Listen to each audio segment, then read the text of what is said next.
Вы можете представить, если бы такой документ имелся бы у ингушей против чеченцев, где было бы написано, цитата, «Отныне впредь и навсегда, мы, потомство наше, обязуемся, кабардинцам, чеченцам и прочим здешним магометанского закона народам подать и отнюдь никаких не платить, как было до сего». Конец цитаты.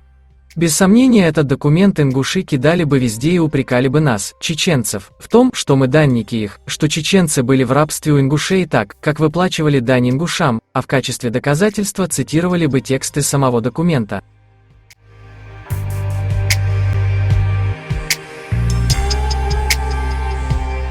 Процитируем текст из документа еще раз. «Отныне впредь навсегда, мы, потомство наше, обязуемся кабардинцам, чеченцам и прочим здешним магометанского закона народам подать и отнюдь никаких не платить, как было до сего. А если нарушим данное нами слово, русское начальство имеет право судить нас, как своих врагов».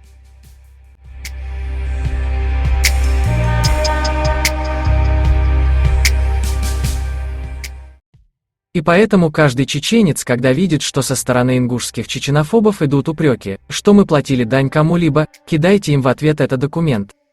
Ибо предки тех, в чем чеченофобы нас упрекают, были в подчинении у чеченцев.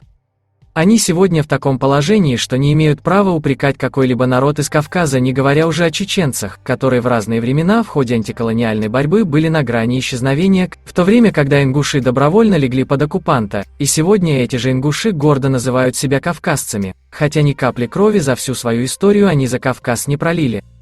Если логически подумать, то ингуши являются предателями Кавказа.